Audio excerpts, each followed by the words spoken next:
Hello students, আজকে আমরা class 9 English text book bliss থেকে থার্ড লেসন অটম এটা আজকে ডিসকাস করব। অটম কবিতাটি লিখেছেন জন ক্লেয়ার। উনি একজন ইংলিশ পোয়েট, আর এই পোয়েমটা একটা nature poem.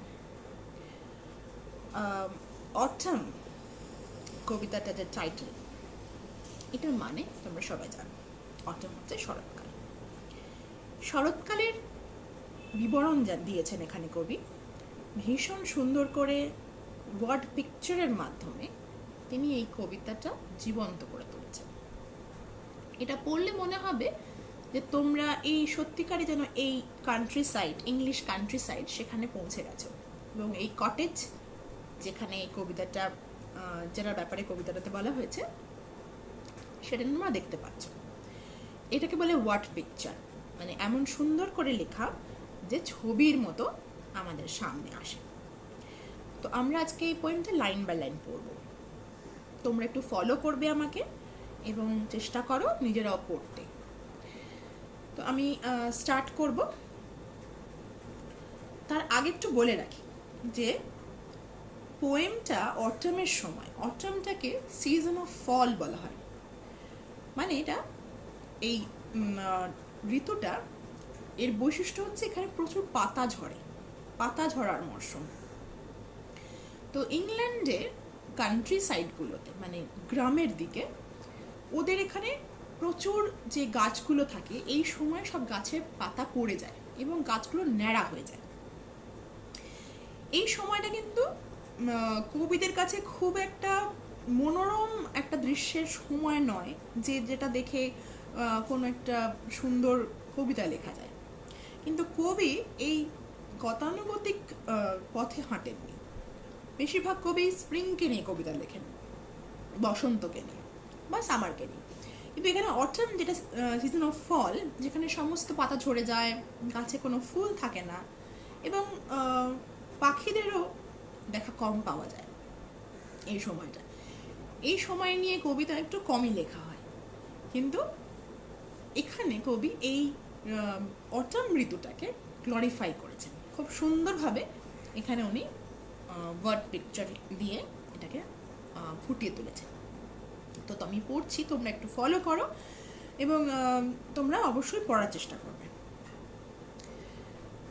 I love the fitful gusts that shakes the casement all the day, and from the mossy elm tree takes the faded leaves away, twirling it by the window pane with thousand others down the lane. So I love the fitful gusts that shakes the casement all the day. এটার মানে কি? এখানে I first person pronoun use করেছে কবি নিজেকে। এখানে এই অটমের সুন্দর যে একটা বিউটিফুল সিনারি, সেটা দেখে তিনি অত্যন্ত খুশি, অত্যন্ত তিনি ভালোবাসেন এটা দেখতে। এবং এখানে প্রথমেই শুরু করেছেন আই লাভ। উনি ভালোবাসেন দেখতে। উনি ভালোবাসেন কি?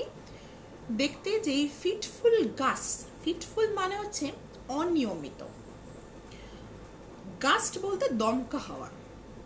তো অনিয়মিত দমকা হাওয়া বলতে কন্টিনিউয়াস হাওয়াটা নয়, মাঝে মাঝে খুব জোরে আসছে, কখনো আবার একটু থেমে যাচ্ছে, আবার হয়তো দ্বিগুণ জোরে আসছে। তো এই যে হাওয়া, দমকা বাতাস, এটা ফিটফুল, মানে মাঝে মাঝে পরিবর্তন হচ্ছে এর রূপ, মানে এটা অনিয়মিত হাওয়াটা। তো fitful gust that shakes the casement all the day. এই দমকা হাওয়া এটা কি করছে? কেসমেন্ট মানে জানলা, বড় জানলা। তো এই কেসমেন্টগুলোকে নাড়িয়ে যাচ্ছে, এই দমকা হাওয়া কেসমেন্টগুলোকে নাড়িয়ে যাচ্ছে। অ্যান্ড ফ্রম দ্য মসি এলম ট্রি, এলম ট্রি হচ্ছে ইংল্যান্ডের একটা গাছ, এটা আমাদের এখানে দেখতে পাওয়া যায় না। এই এলম ট্রিগুলো অনেক বড় হয়, এবং এই সময় পুরাতন যে গাছগুলো, যেগুলো ওল্ড ট্রিজ, সেগুলোর সারা গায়ে শ্যাওলা ধরে থাকে, সবুজ হয়ে থাকে, গাছের যে ট্রাঙ্ক সেটা সবুজ হয়ে থাকে, তাই বলছে এটা মসি এন্ট্রি, মানে এটা হচ্ছে শ্যাওলা যুক্ত এই গাছের কাণ্ডগুলো, তাই mossy entry. Takes the faded leaf away. তো এবার এর থেকে যে বিবর্ণ পাতাগুলি, মানে এন্ট্রির যে বিবর্ণ পাতাগুলি, বিবর্ণ কেন? কারণ এই সময় পাতা ঝরার সময়, তার মানে কি হবে, পাতাগুলি আগে শুকিয়ে যাবে, তারপরে পড়ে যাবে। একদম গ্রিন লিভস থাকলে তো পড়বে না, তো এগুলো আগে শুকিয়ে যায়, প্রথমে বিবর্ণ হয়ে যায়, হলুদ হয়ে যায়, আস্তে আস্তে রং চেঞ্জ করে এবং শেষে একদম ঝরে পড়ে গাছ থেকে। তো বলছে যে ফেডেড লিফ, এখান থেকে যে বিবর্ণ পাতাগুলি সেগুলো ঝরিয়ে দিচ্ছে। কে ঝরিয়ে দিচ্ছে? আমরা প্রথম লাইনে পেয়েছিলাম ফিটফুল গাস্ট। এই ফিটফুল গাস্ট মানে এই দমকা যে বাতাস, এই এন্ট্রি থেকে সমস্ত পাতা ঝরিয়ে ফেলছে। সে প্রথমে কেসমেন্টগুলো নাড়িয়ে গেছিল, আবার এখন সে সেই হাওয়া এই এন্ট্রির পাতাগুলো ঝরিয়ে দিয়েছে। টুয়ার্লিং it by the window pen. তো এই যে পাতা, এই পাতা যখন ঝরছে সেটা টুয়ার্ল করছে, মানে ঘুরছে, ঘূর্ণায়মান। তো টুয়ার্ল করছে it by the window pen, ওই জানলা যে কেসমেন্টের কথা এক্ষুনি শুনলে, তো সেই উইন্ডো পেন মানে শার্সি যেগুলো জানলার, সেখানে এই হাওয়া পাতাটিকে ঘোরাচ্ছে, ওই শার্সির গায়ে এসে পড়ছে। With 1000 others down the lane. তো আরো অনেক হাজার হাজার পাতা যেগুলোকে ঝরিয়েছে এই হাওয়া, সেগুলো লেন বা গলিপথ সেখানে উড়িয়ে দিচ্ছে, সেখানে আরো ঘুরিয়ে ঘুরিয়ে উড়িয়ে নিয়ে যাচ্ছে। তো এই প্রথম স্ট্যান্ডাতে আমরা দেখছি যে কবি ভালোবাসেন দেখতে এই দমকা হাওয়া। এই দমকা হাওয়া ফিটফুল গাস্ট, যেটা সারাদিন ধরে তার কটেজের যে কেসমেন্ট জানালা আছে সেগুলোকে নাড়িয়ে দিচ্ছে। শুধু তাই নয়, এই ফিটফুল গাস্ট আবার এই পাতাগুলো, এন্ট্রির পাতাগুলোকে ঝরিয়ে সেগুলোকে ঘূর্ণায়মান করে, মানে ঘুরিয়ে জানলার শার্সিতে ফেলছে, আবার রাস্তা দিয়েও বইয়ে নিয়ে যাচ্ছে, উড়িয়ে নিয়ে যাচ্ছে। তো এটা আমরা পড়লাম স্ট্যান্জা 1। এবার আমরা স্ট্যান্জা 2 এ যাচ্ছি। তার আগে মনে রেখো, আমি সব ওয়ার্ড নোটসগুলো কিন্তু গ্রুপে পাঠিয়ে দেবো, তোমাদের চিন্তার কোনো কারণ নেই, তোমরা এখন মন দিয়ে শুধু শোনো। স্ট্যান্জা 2। I love to see the shaking twig dance till the shut of eve. The sparrow on the cottage rig, whose chirp would make believe that spring was just now flirting by, in summer's lap with flowers to lie. তো এটা কি বলছে? First লাইনটা আমরা পড়ি। I love to C, এখানে আবার কবি বলছেন আমি ভালোবাসি দেখতে। দ্য শেকিং টুইগ, টুইগ বলতে গাছের ছোট ডালপালা। তো এই গাছের ছোট ডালপালাগুলো যখন হাওয়ায় নড়ে, কম্পমান বা কাঁপে, শেক কাঁপে বা নড়ে। Dance till the shut of eve. Shut of eve মানে ইভিনিং এর শেষ সময়টা, মানে সন্ধ্যা অন্ধকার যতক্ষণ না কবি দেখতে পাচ্ছেন, অন্ধকার হয়ে গেলে তুমি দেখতে পাবেন না, তো অন্ধকার হওয়া পর্যন্ত উনি দেখতে ভালোবাসছেন এই গাছের ডালগুলির নৃত্য। ডান্স মানে গাছের ডালগুলি কিভাবে নাচছে? হাওয়ায় দুলছে, দোদুল্যমান হাওয়ায় দুলছে, নড়ছে এই গাছের ডাল। এগুলো কবি দেখতে ভালোবাসছেন, এগুলো ওনার দেখতে খুব ভালো লাগছে। The Sparrow on the cottage rig. Cottage rig, উনি যে কটেজে রয়েছেন ওটাকেই বর্ণনা করছেন। তো সেই কটেজের যে রিগ, রিগ বলতে ছাদ, চাল বা কোনো একটা কাঠের অংশ যেটা একটু বেরিয়ে রয়েছে ওই কটেজের ওপরে, কাঠের বাড়ি হয় এগুলো। তো সেই রিগ, কটেজ রিগের ওপরে চড়াই পাখি এরা কিচিরমিচির শব্দ করছে। চর্প মানে এই কিচিরমিচির শব্দ। Whose chirp would make believe. Make believe মানে কি? মেক বিলিভ মানে তোমাকে বিশ্বাস করাচ্ছে, যেটা আদতে নয় সেটাকে বিশ্বাস করাচ্ছে। মেক বিলিভ যেটা হয়তো সত্যি নয়, কিন্তু এটাকে দেখে মনে হচ্ছে, বিলিভ করাচ্ছে আমাদেরকে। এই যে চড়াই পাখির ডাক, কিচিরমিচির শব্দ, এটা আমাদের বিশ্বাস করাচ্ছে that spring was just now flirting by, যেন স্প্রিং, বসন্তকাল, এই এক্ষুনি পাশ দিয়ে গেছে। কিন্তু আমরা জানি যে বসন্তকাল কিন্তু অনেক আগেই পেরিয়ে গেছে। বসন্তকাল গেছে, তারপরে সামার্স এসছে, স্প্রিংয়ের পরে সামার, তারপরে অটম আসছে। তার মানে অনেক দিন আগেই কিন্তু স্প্রিং পেরিয়ে গেছে। এখন তো প্রায় বছরের শেষ সময়, নভেম্বর মাসের সময়। তো বছরের প্রথম দিকেই আমরা একটু ধরো ফেব্রুয়ারি মার্চে আমরা এই বসন্ত সময়টা পাচ্ছি। তো অনেক দিন আগে কিন্তু বসন্ত চলে গেছে। কিন্তু এই পাখির ডাক, এই চড়াই পাখির কিচিরমিচির শুনে মনে হচ্ছে যেন এই স্প্রিং যেন এক্ষুনি পাশ কাটিয়ে গেছে খেলার ছলে। ফ্লার্টিং বাই বলতে এখানে মজা করে বা খেলার ছলে এখান দিয়ে চলে গেছে। In summer's lap with flowers to lie. তো স্প্রিং কোথায় গেছে? স্প্রিংয়ের পরেই আসে সামার, তাহলে স্প্রিং সামারের কোলে শুতে গেছে। মানে স্প্রিং শেষ হলে সামার আসে। তো কবি এটাই এখানে মিন করছেন যে স্প্রিং যেন এক্ষুনি পাশ দিয়ে গেছে সামারে। ফুলে সামারের সময় প্রচুর ফুল ফোটে, তো সামারের সেই ফুলেদের মধ্যে স্প্রিং যেন ঘুমাতে গেছে, শুয়ে পড়তে গেছে। কিন্তু আমরা জানি যে স্প্রিং কিন্তু অনেক আগেই গেছে। তাহলে এই কি করে উনি ভাবছেন এটা? কারণ এই চড়াই পাখির সুন্দর কিচিরমিচির এই আওয়াজে ওনার মনে হচ্ছে যেন স্প্রিং টাইম কাছ থেকেই গেছে। স্প্রিং টাইমে কি হয়, প্রচুর পাখির ডাক শোনা যায়। কিন্তু আমরা জানি যে অটমের সময় যেহেতু গাছে ফল টল থাকে না সেরকম, আর হারভেস্টের সময় পেরিয়ে যায় ওই সময়, মানে সমস্ত ফসল বা সমস্ত গাছের ফল সব তোলা হয়ে যায় অটমের আগেই। অটমের সময় কিন্তু সব গাছ বিদেশে, মানে এরকম ইংল্যান্ডের জায়গাতে বা এরকম বিদেশে অটমের সময় সব গাছেরই পাতা পড়ে যায়, এভারগ্রিন ট্রিজ যেগুলো বাদ দিয়ে। তো সব গাছের পাতা পড়ে গেলে কি হয়, তখন ফুল ও ফল কোনোটাই থাকে না এবং পাখির ডাকও কম শোনা যায়। তাহলে এখানে কবি কি বলছেন যে স্প্রিংয়ের কথা মনে পড়িয়ে দিচ্ছে এই পাখির ডাক, এই চড়াই পাখির কিচিরমিচির কবিকে সামারের কথা মনে পড়িয়ে দিচ্ছে, এবং এই স্প্রিংয়ের কথা মনে পড়িয়ে দিচ্ছে। এবং এই স্প্রিংটা কি হয়, জাস্ট সামারের আগেই আসে।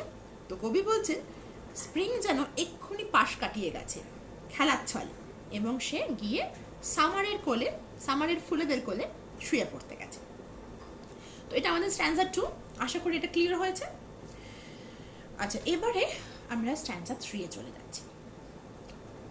I love to see the cottage smoke curl upwards through the naked trees. The pigeons nestled round the court on dull November days like these. The cock upon the dunghill crowing, the mill sails on the heath a-going. তো এখানেও কবি কি বলছেন, I love to C. কবির এখানেও একই কথা, উনি ভালোবাসেন দেখতে কটেজ স্মোক। কটেজ মানে জানো কুটির, কাঠের বাড়িগুলি গ্রামের দিকে যেগুলো থাকে। তো এই কটেজ থেকে স্মোক বেরোচ্ছে। স্মোক মানে ধোঁয়া। ধোঁয়া কেন বেরোচ্ছে? কারণ তোমরা জানো যে এই শীত প্রধান দেশগুলোতে একসময় ছিল কি, প্রচুর ফায়ার প্লেস থাকতো। তো এই কবির সময় ফায়ার প্লেস সমস্ত কটেজে থাকতো। সেখানে কাঠ কয়লা থেকে আগুন জ্বলতো, এবং এই ধোঁয়াটা নির্গত হওয়ার জন্য একটা রুফ থেকে একটা এই ধোঁয়া বের করার একটা রাস্তা ছিল, চিমনি মতো। তো এই চিমনি দিয়ে এই ধোঁয়াগুলো বেরোতো। এই যে আমাদের ফায়ার প্লেসের কথা বললাম, এই ফায়ার প্লেসের ধোঁয়াটা ওই চিমনি দিয়ে বেরোতো। তো কবি এখানে বলছেন কটেজ স্মোক, তার মানে সেই ধোঁয়া যেটা আমরা পাচ্ছি এই ফায়ার প্লেস থেকে, সেই ধোঁয়া কটেজের ওপর দিয়ে উঠে যাচ্ছে, হাওয়ায় মিশছে। Curl upwards through the naked trees. এখানে দেখো আবার এই কথাটা বলেছে, নেকেড ট্রিজ মানে একদম ন্যাড়া গাছ, যে গাছে কোনো পাতা নেই। তো এই নেকেড ট্রিজগুলোর মধ্যে দিয়ে কটেজ স্মোক মানে এই ধোঁয়া কুণ্ডলীকৃত হয়ে উপর দিকে উঠছে। Curl upwards through the naked trees, ওই কটেজের চারপাশে যে নেকেড ট্রিজগুলো রয়েছে, যে ন্যাড়া গাছগুলো রয়েছে, সেই গাছের ওখান দিয়ে কুণ্ডলীকৃত ধোঁয়া উপরে উঠছে। The pigeons nestled round the cote. Cote বলতে এখানে বাসা, পিজনের বাসা। পিজন মানে জানো পায়রা, পায়রার বাসা। আচ্ছা, পায়রার বাসা আগেকার সময়তে, এখনো ইউরোপিয়ান কান্ট্রিজে ঠান্ডার আগে বিশেষ করে পাখিদের জন্য কিছু আলাদা নেস্ট করার মতো জায়গা করে দেওয়া হয়, খোপ মতো, যেখানে পাখিগুলো বাসা করতে পারে, যাতে তারা শীতকালে বাঁচতে পারে এই ঠান্ডা থেকে। কারণ বুঝতেই পারছো, যা কোনো গাছে আর পাতা থাকে না, সে কারণে ওদের নেস্ট করতে অসুবিধা হয়। তো এই পাখিদের জন্য বিশেষ করে কিছু নেস্ট করার জায়গা বানানো হয় প্রতি বাড়িতেই। তো এগুলোকে বলছে কোট, COTE, কোট। কোট মানে ছোট বাসা, খোপ মতো, যেখানে পাখির বাসা হয়। তো এই কোটগুলোতে পিজনগুলো নেসেল করেছে, নেস্ট করেছে। নেসেলড রাউন্ড দ্য কোট, সেই কোটের মধ্যে, সেই খোপ বা বাসার মধ্যে এই পিজনরা তাদের নেস্ট তৈরি করেছে, তারা বসে রয়েছে সেখানে। অন ডাল নভেম্বর ডেজ লাইক দিস, টাইমটা পরিষ্কার মেনশন করলেন, নভেম্বর। তো এই নভেম্বরের সময়, এবং সেটা ডাল, ব্রাইট নয়। ব্রাইট নয় কেন? কারণ এখানে কোনো ফুলের দেখা নেই, কোনো পাতা নেই গাছে, তাই সময়টা একটু ডাল, একটু নিরস। একটু নিরস এই কারণে, কারণ সেরকমভাবে কোনো ফুল, ফল, পাখির আওয়াজ এসব দেখতে পাওয়া যায় না, তাই এই সময়টা ডাল, খুবই নিরস। তো ডাল নভেম্বর ডেজ লাইক দিস, এই সময়ের যে সময়টা, এই নভেম্বরের সময়টা, এগুলো খুবই ডাল সময়, এই দিনগুলো খুবই ডাল, খুবই নিরস।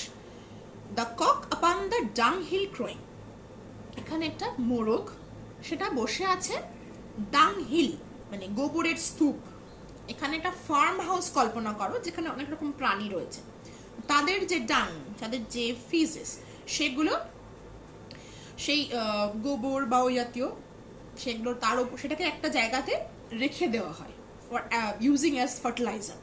তো সেই গোবরের স্তূপ তৈরি হয়ে যায়, তাই বলছে ডাং হিল। সেই গোবরের স্তূপের ওপরে বসে আছে এবং সে ডাকছে, সে হচ্ছে কক, সে হচ্ছে একটা মোরগ। The mill sails on the heath agoing, mill হচ্ছে হাওয়া কল। আগেকার সময় এই মিল, উইন্ড মিল, এতে অনেক কাজ হতো। এই মিল সাধারণত প্রান্তর, মাঠের মধ্যে তৈরি করা হতো, এবং এদের যে সেলগুলো মানে পালগুলো, সেগুলো হাওয়াতে ঘুরতো, এবং এই ঘূর্ণায়মান সেলগুলো থেকে, পালগুলো থেকে তৈরি হতো কিছু এনার্জি। এখনো হয় অনেক জায়গাতে, তবে এখন অনেক উন্নত মানের হয়ে গেছে। তো এই রকম জায়গায় একটা উইন্ড মিল, সেটা ঘুরছে অন দ্য হিট আগোয়িং। আগোয়িং বলতে কন্টিনিউয়াসলি ঘুরছে। মিল সেলস অন দ্য হিট আগোয়িং, এই হিতে, হিত বলতে তৃণভূমি, যেখানে কোনো চাষাবাদ হয় না, তাকে বলা হয় হিত, প্রান্তর। তো এই প্রান্তরে মধ্যে এই উইন্ড মিলগুলো সারাদিন ধরে ঘুরছে। এবারে আমাদের এটা শেষ হলো স্ট্যান্জা 3। এবার আমরা লাস্ট স্ট্যান্জায় চলে যাব, স্ট্যান্জা 4। The feather from the raven's breast falls on the stubble lea.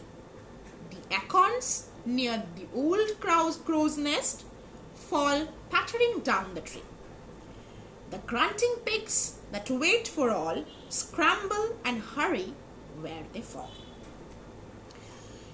এবার দেখো, এই ওয়ার্ড পিকচারের মধ্যে এতক্ষণ আমরা কিছু পাখির নাম শুনলাম, হাওয়ার কথা পড়লাম, এবারে কিছু অ্যানিমালসের কথা পড়ছি।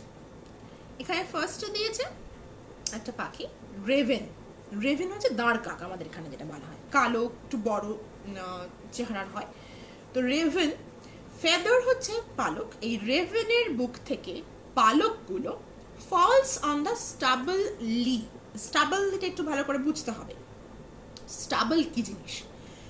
আচ্ছা, তোমরা সবাই ক্ষেত দেখেছো, যেখানে ধান বা গম চাষ হয়, তো এই ধান বা গম যখন হারভেস্ট হয়, যখন এই ফসল ঘরে তোলা হয়, সে সময় দেখবে পুরো গাছটা কিন্তু গোড়া থেকে কাটা হয় না, কিছুটা অংশ রেখে কাটা হয়। তো এই কিছুটা অংশ রেখে যে কাটা হয় গাছগুলো, এই পুরো মাঠটা এই কাটা অংশগুলো পড়ে থাকে অনেক দিন, ফসল তুলে নেওয়ার অনেক দিন পর পর্যন্ত এই কাটা ফসলের অংশগুলো রয়ে যায়। তো এই রকম মাঠকে বলা হচ্ছে স্টাবল। আর লি হচ্ছে এরকম প্রান্তর, তৃণভূমি। তো এইরকম মাঠ যেখানে ফসল কাটা হয়ে যাওয়ার পর কিছু অংশ পড়ে থাকে, তাকে বলছি আমরা স্টাবল লি। এখানে পড়ছে রেভেনের বুক থেকে পালক উড়ে এসে পড়ছে। দি অ্যাকর্নস, অ্যাকর্ন হচ্ছে ওক গাছের ফল। ওক গাছ তোমরা নিশ্চয়ই নাম শুনেছ, বিদেশে এগুলো প্রচুর পাওয়া যায়। তো এই ওক গাছের ফলকে বলা হয় অ্যাকর্ন। এই অ্যাকর্নগুলো পড়ছে টুকটাক করে। নিয়ার দ্য ওল্ড ক্রোজ নেস্ট, একটা বৃদ্ধ কাকের বাসার পাশ থেকে আমরা দেখতে পাচ্ছি যে এই গাছ থেকে, এই ওক গাছ থেকে অ্যাকর্নগুলো পড়ছে। ফল প্যাটারিং ডাউন দ্য ট্রি, গাছ থেকে প্যাটার মানে টুকটাক করে পড়ছে মাটিতে। দ্য গ্রান্টিং পিগস, গ্রান্ট বলতে পিগের আওয়াজ, একটা খোদ খোদ শব্দ, হ্যাঁ, পিগের আওয়াজ। তো the grunting pigs that wait for all, এই অ্যাকর্নের জন্য এই পিগসগুলো ওয়েট করে আছে কখন পড়বে ওরা খাবে। তো wait for all scramble and hurry where they fall. এবার এই হাওয়াতে কিন্তু এই অ্যাকর্নগুলো পড়ছে, যখন পড়ছে এই পিগসরা স্ক্র্যাম্বল মানে একে অপরকে ধাক্কা দিয়ে, কে আগে যেতে পারে আর কি, ধাক্কা দিয়ে এগিয়ে যাচ্ছে, তাড়াতাড়ি করছে, তাড়াহুড়ো করছে। হারি মানে তাড়াহুড়ো করা। ওয়্যার দে ফল, যেখানে পড়ছে এই অ্যাকর্নগুলো সেখানে ওরা ছুটে যাচ্ছে সেগুলো খাবার জন্য, একে অপরকে ধাক্কা দিয়ে। তো আমরা এখানে দেখো এই লাস্ট স্ট্যান্জাতে কবি কিন্তু অ্যাব্রাপ্টলি শেষ করলেন কবিতাটা, মানে এর পরে কি হলো আর লেখা নেই। কবি এগুলো একটা সিন দেখতে পাচ্ছেন। প্রথমে কবি রয়েছেন তার কটেজের ভেতরে, তিনি দেখতে পাচ্ছেন তার জানলার শার্সিতে এসে পড়ছে গাছের পাতাগুলো ঘুরে ঘুরে, আবার দমকা হাওয়া দেখতে পাচ্ছেন, দূর থেকে গাছের ডাল নড়ছে দেখতে পাচ্ছেন।